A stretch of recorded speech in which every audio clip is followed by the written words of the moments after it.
भारत माता की। भारत माता की। ಕರ್ನಾಟಕದ ಸಮಸ್ತ ಜನತೆಗೆ ನನ್ನ ಕೋಟಿ ಕೋಟಿ ನಮಸ್ಕಾರಗಳು।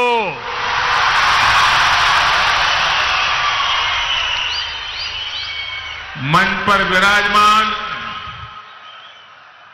पूज्य स्वामी जी,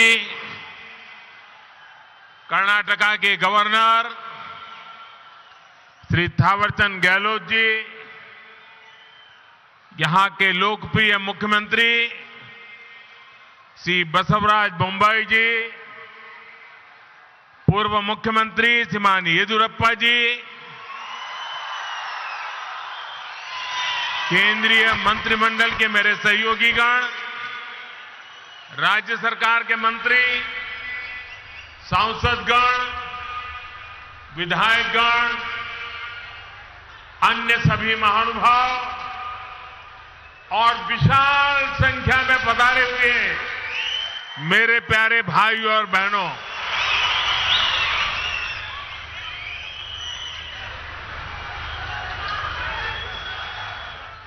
ये मेरा सौभाग्य है कि आज मुझे बेंगलुरु में एक बहुत विशेष दिन पर आने का अवसर मिला है। आज कर्नाटका की, देश की दो महान संतानों की जन्म जयंती है। संत कनकदास जी ने हमारे समाज को मार्गदर्शन दिया, तो उनके ओवावाज ने हमारे गौरव, हमारी संस्कृति की सुरक्षा के लिए योगदान किया। मैं इन दोनों विभूतियों को पुनः एक बार नमन करता हूं। साथियों, आज इन महान विभूतियों को सम्मान देते हुए हम बेंगलुरु के कर्नाटका के विकास और विरासत दोनों को सशक्त कर रहे हैं।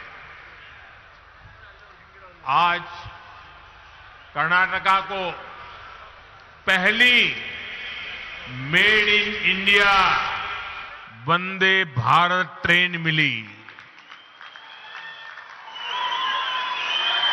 ये ट्रेन चेन्नई, देश की स्टार्टअप कैपिटल बेंगलुरु और धरोहरों के शहर मैसूरू को आपस में जोड़ती है।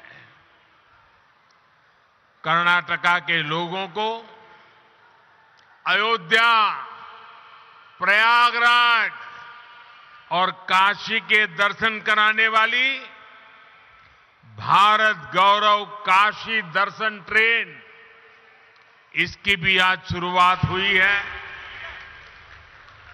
आज केम्पेगौड़ा इंटरनेशनल एयरपोर्ट के दूसरे टर्मिनल का भी उद्घाटन हुआ है। मैंने सोशल मीडिया पर एयरपोर्ट के नए टर्मिनल की कुछ तस्वीरें पोस्ट की थी और आज वहां जाकर लगा कि नया टर्मिनल तस्वीरों में जितना सुंदर दिख रहा है, उससे भी ज्यादा भव्य है, आधुनिक है।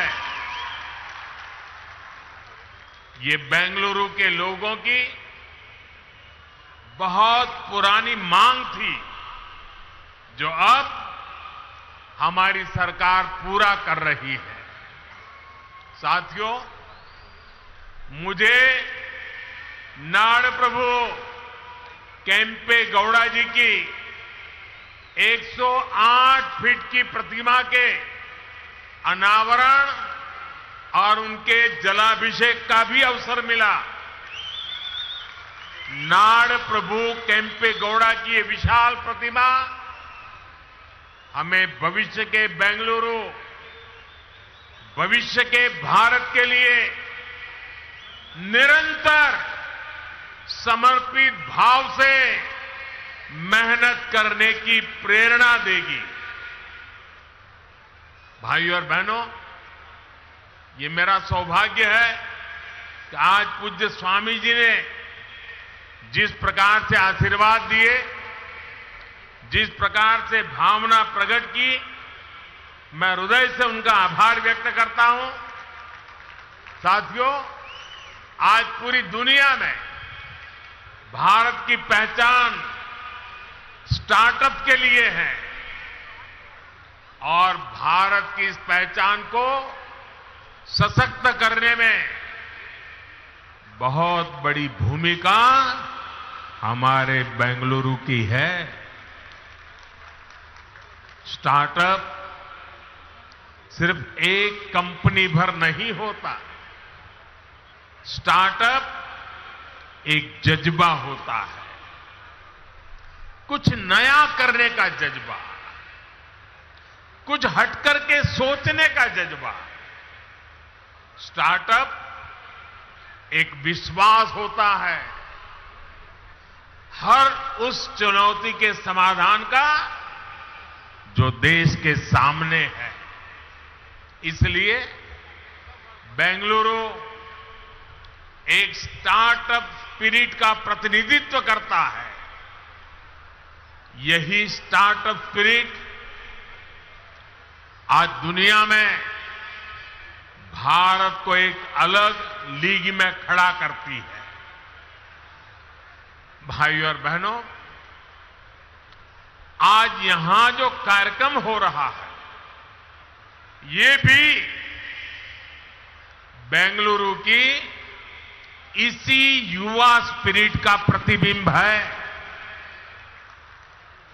आज शुरू हुई वंदे भारत एक्सप्रेस भी सिर्फ एक नई ट्रेन नहीं है, बल्कि ये नए भारत की नई पहचान है। 21वीं सदी में भारत की रेलवे कैसी होगी, ये उसकी झलक है।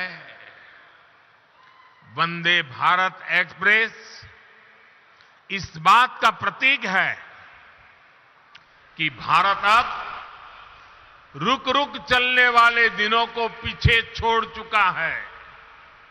भारत अब तेज दौड़ना चाहता है और इसके लिए हर संभव प्रयास कर रहा है। साथियों, आने वाले 8-10 सालों में हम भारतीय रेल के कायाकल्प का लक्ष्य लेकर चल रहे हैं। 400 से ज्यादा नई वंदे भारत ट्रेनें, विस्टाडोम कोचेस भारतीय रेल की नई पहचान बनने वाले हैं। मालगाड़ियों के लिए डेडिकेटेड फ्रेट कॉरिडोर ट्रांसपोर्टेशन की गति बढ़ाएंगे और समय भी बचाएंगे। तेजी से हो रहा ब्रॉडगेज परिवर्तन का काम नए नए क्षेत्रों को रेलवे के मैप पर लेकर आ रहा है और इन सब के बीच आज देश अपने रेलवे स्टेशनों को भी आधुनिक बना रहा है। आज आप बेंगलुरु के सर एम विश्वेश्वरैया जी के रेलवे स्टेशन जाते हैं तो एक अलग ही दुनिया का अनुभव होता है। हमारा लक्ष्य देश के बड़े रेलवे स्टेशनों को इस प्रकार आधुनिक बनाने का है।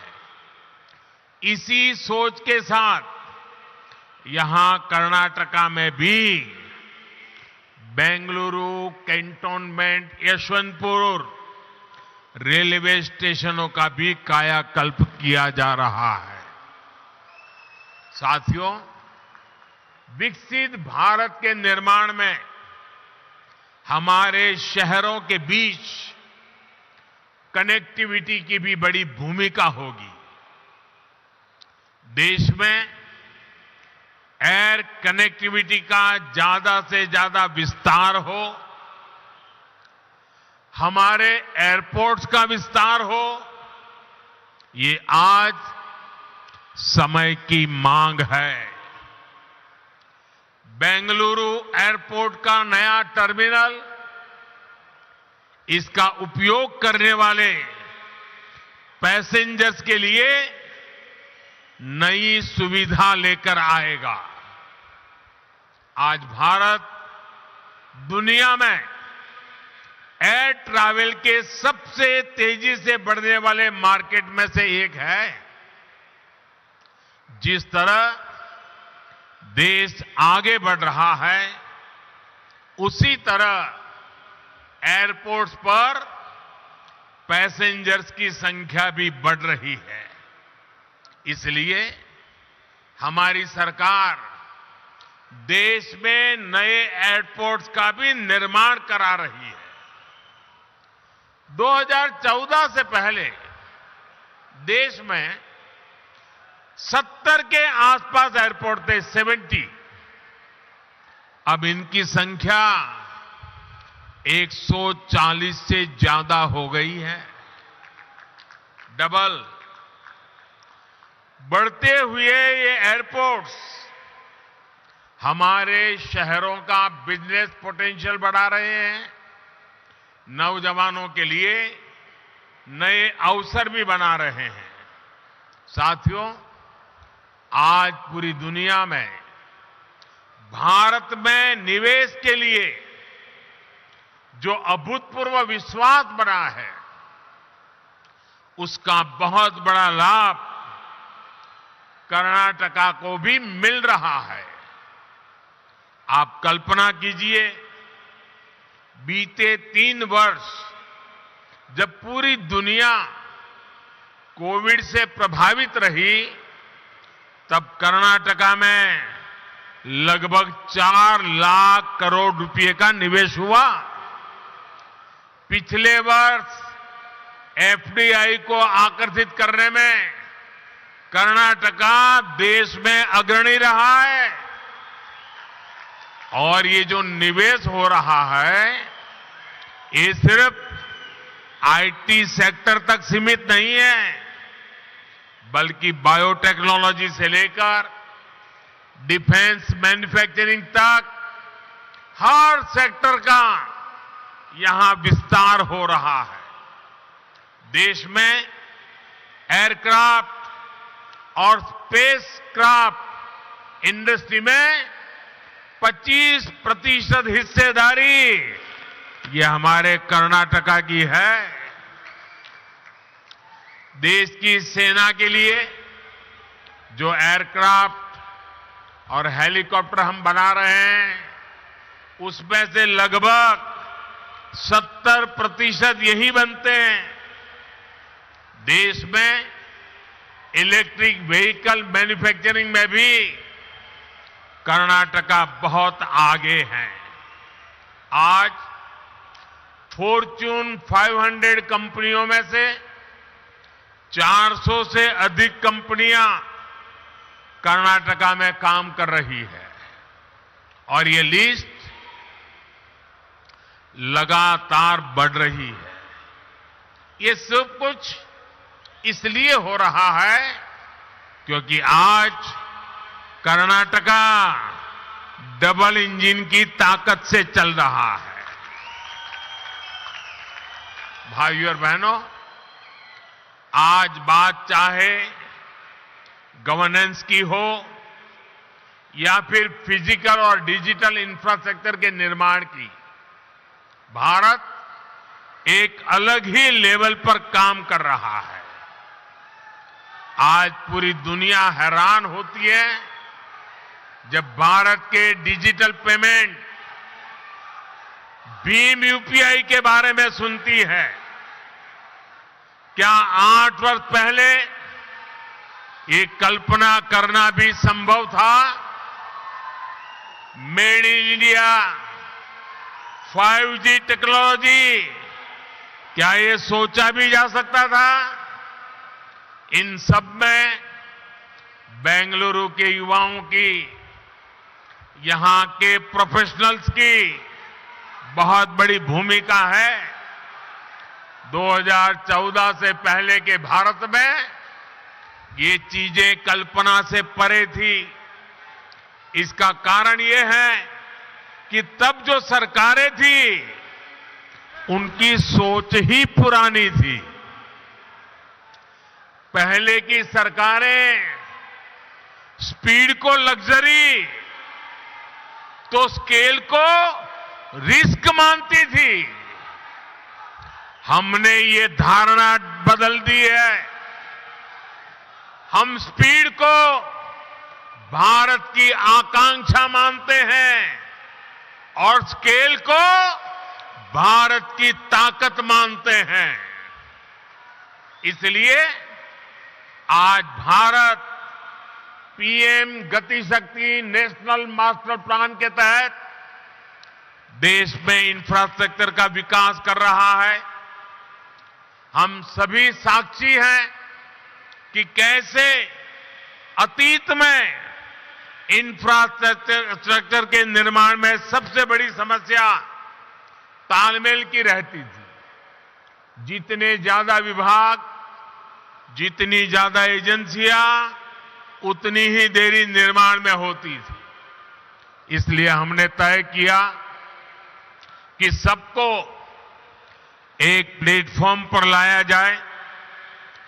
आज पीएम गति शक्ति नेशनल मास्टर प्लान के तहत 1500 से ज्यादा लेयर्स भी हैं। डेटा विभिन्न एजेंसियों को सीधे उपलब्ध हो रहा है। आज केंद्र और राज्य सरकारों के दर्जनों मंत्रालय, दर्जनों विभाग इस प्लेटफॉर्म से जुड़ चुके हैं। आज देश नेशनल इंफ्रास्ट्रक्चर पाइपलाइन के तहत इंफ्रा पर लगभग 110 लाख करोड़ रुपए के निवेश का लक्ष्य लेकर चल रहा है। देश में ट्रांसपोर्ट के हर माध्यम एक दूसरे से जुड़े, एक दूसरे को सपोर्ट करें। इसके लिए देश का बल, पूरी ताकत मल्टी मॉडल इंफ्रास्ट्रक्चर पर है। कुछ समय पहले ही देश ने नेशनल लॉजिस्टिक पॉलिसी भी लॉन्च की है। ये पॉलिसी देश में ट्रांसपोर्टेशन का खर्च कम करने, ट्रांसपोर्टेशन को इनोवेटिव बनाने में मदद करेगी। साथियों, भारत को विकसित बनाने के लिए फिजिकल इंफ्रास्ट्रक्चर के साथ ही देश के सोशल इंफ्रास्ट्रक्चर का भी मजबूत होना उतना ही आवश्यक है। मुझे खुशी है कि कर्नाटका की डबल इंजन सरकार सोशल इंफ्रा पर भी उतना ही ध्यान दे रही है। बीते 8 वर्षों में देश में गरीबों के लिए 3.5 करोड़ घर बनाए गए हैं। यहां कर्नाटका में भी गरीबों के लिए 8 लाख से ज्यादा पक्के घरों को स्वीकृति दी गई है। जल जीवन मिशन के तहत सिर्फ 3 वर्षों में ही देश में 7 करोड़ से अधिक घरों में पाइप से पानी की सुविधा पहुंचाई गई है। कर्नाटका के भी 30 लाख से ज्यादा ग्रामीण परिवारों तक पहली बार पाइप से पानी पहुंचा है। आयुष्मान भारत योजना के तहत देश के 4 करोड़ गरीबों को अस्पताल में मुफ्त इलाज मिला है। कर्नाटका के भी 30 लाख से अधिक गरीब मरीजों ने ये योजना का लाभ लिया है। मुझे खुशी है कि इन सुविधाओं की सबसे अधिक लाभार्थी हमारी माताएं हैं, हमारी बहनें हैं, हमारी बेटियां हैं। भाइयों और बहनों, आज देश में छोटे किसान हो, छोटे व्यापारी हो, फिशरमैन हो, रेहड़ी पटरी ठेले वाले हो, ऐसे करोड़ों लोग पहली बार देश के विकास की मुख्य धारा से जुड़ रहे हैं। पीएम किसान सम्मान निधि के तहत देश के 10 करोड़ से अधिक किसानों के बैंक खातों में लगभग 2.25 लाख करोड़ रुपए ट्रांसफर किए गए हैं। कर्नाटका के भी 55 लाख से ज्यादा छोटे किसानों को लगभग 11,000 करोड़ रुपए मिल चुके हैं। पीएम स्वनिधि के तहत देश के 40 लाख से अधिक रेहड़ी पटरी ठेले वाले भाई बहनों को आर्थिक मदद मिली है।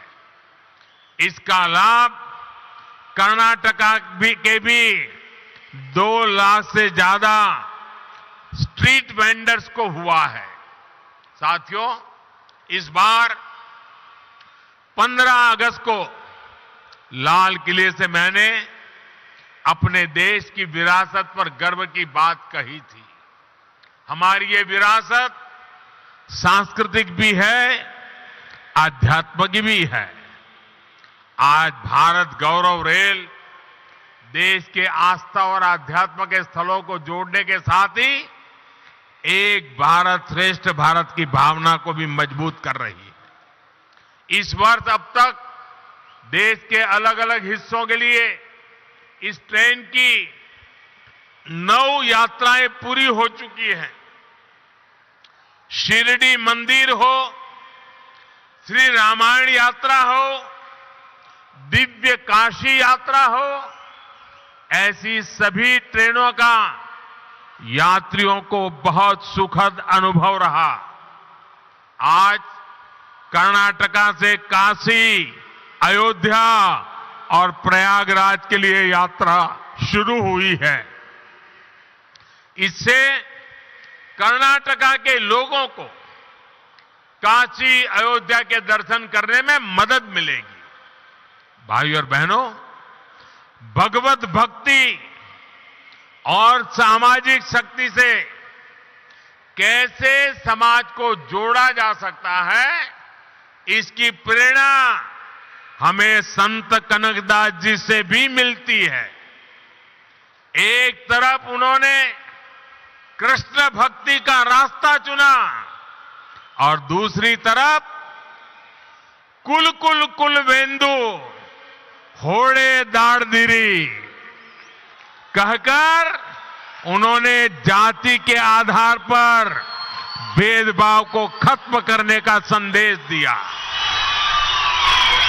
आज पूरी दुनिया में मिलेट्स यानी मोटे अनाज के महत्व को लेकर के चर्चा हो रही है। संत कनकदास जी ने उस दौर में ही मिलेट का महत्व स्थापित कर दिया था। उनकी रचना थी राम धान्य चरिते। उन्होंने कर्नाटका में सबसे ज्यादा पसंद किए जाने वाले मिलेट रागी का उदाहरण देते हुए सामाजिक समानता का संदेश दिया था। भाइयों और बहनों, आज हमारा प्रयास है कि बेंगलुरु शहर का विकास वैसे ही हो जैसे नाड़ प्रभु केम्पे गौड़ा जी ने कल्पना की थी। इस शहर की बसावट यहां के लोगों को केम्पे गौड़ा जी की महान देन है। इस बसावट में उन्होंने जिन बारीकियों का ख्याल रखा है वो अद्भुत, अद्वितीय है। सदियों पहले उन्होंने बेंगलुरु के लोगों के लिए कॉमर्स, कल्चर और कन्वीनियंस की योजना तैयार कर दी थी। उनकी दूरदृष्टि का फायदा आज भी बेंगलुरु के लोगों को मिल रहा है। आज व्यापार, कारोबार, उसके रूप रंग भले ही बदल गए हो, लेकिन पेटे आज भी बेंगलुरु की कॉमर्शियल लाइफलाइन बना हुआ है। नाड़ प्रभु केम्पे गौड़ा जी का बेंगलुरु की संस्कृति को भी समृद्ध करने में अहम योगदान है। यहां का मशहूर गवि गंगाधरेश्वर मंदिर हो या बसवनगुड़ी इलाके के मंदिर, इनके जरिए केम्पे गौड़ा जी ने बेंगलुरु की सांस्कृतिक चेतना को हमेशा के लिए जीवंत बना दिया। बेंगलुरु शहर के लोग इस शहर की ऐसी बेमिसाल बसावट के लिए केम्पे गौड़ा जी के हमेशा आभारी रहेंगे। साथियों, बेंगलुरु अंतर्राष्ट्रीय शहर है।